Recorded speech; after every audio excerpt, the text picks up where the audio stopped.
According to some new research done by our friend Walter Burian and others, many of you know Walter Burian from his CAFR information. That is the cooked books here by our government that they have if you want to go see him, and he has them on record here on his site, CAFR1.com. H1N1 Vaccine Patent Filed in 2007, long before the swine flu virus was spread. Now, you pay special attention. This is a little complicated, but pay special attention to the strains of H1N1 noted in the 2007 filing coming to your hometown soon. How did they know in 2007? Now, this is kind of how it breaks down. Baxter, the patent holder, according to U.S. Patent and Trademarks, this has all been confirmed and checked out. There are roughly about 8,000 strains back to 1904 of various strains of the alleged swine flu H1N1 virus. Okay, thousands and thousands of strains. Dozens and dozens and dozens of swine flu strains, but to thousands of strains of flu back to 1904. All of them in a laboratory somewhere, being kept under lock and key for experimental purposes to save humanity, of course. The patent was for maybe 15 vaccines, all related to one particular strain of the virus in 2007. How did this pharmaceutical company know how to patent the one virus that would emerge as the life-threatening, world-killing, massive WHO pandemic 2 years before it actually was announced? Because I'd like to know the answer to that. It is, again, like promoting a grain of sand over all others on the beach. Now, is this just all a big coincidence? He writes, I'm familiar with patents. He looked at the U.S. Patent and Trademark site to verify what was bringing forward. The only error he found in the original research,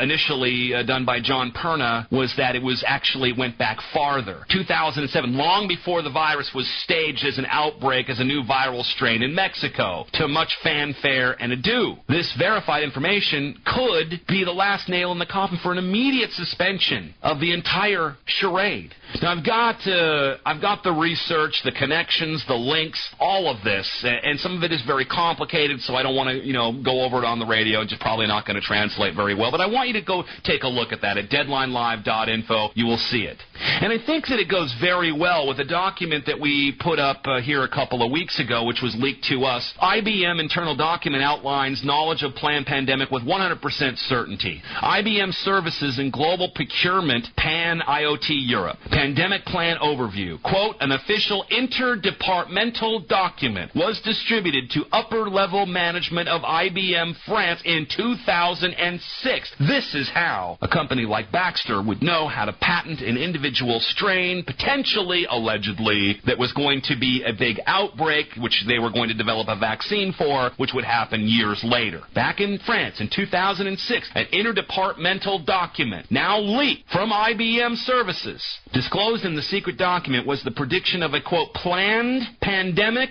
describing as having 100% chance of occurring within the next 5 years. The document also describes quarantines, quote unquote, and operational procedures to be taken upon the official announcements of the pandemic by the World Health Organization, United Nations. Before knowledge of such an event could not exist unless the pandemic was a planned event. Am I jumping to conclusions here? Well, we'll make that part of the opinion of this piece. You can look at the documents, deadlinelive.info. Certainly, this document is a smoking gun which demonstrates the current bird swine flu pandemic is orchestrated and an event leading to mass vaccination sponsored by the usual suspects, WHO, United Nations. This single document definitively proves that there is intentional corporate collusion behind the bird swine flu pandemic and the intentional plan to create disease on a worldwide scale. As evidenced by this document, and I've got the documents posted here, IBM's primary concerns are focused on maintaining their workforce, even under official quarantines, and the continuation of sales and services to their client. IBM is considered to be one of the most powerful corporations in the world. They have their subsidiaries, and they have helped create enabling technology step-by-step from the identification and cataloging programs of the 1930s to the selections of the 1940s, which designed complex solutions for Adolf Hitler during this period. You can apply a simple search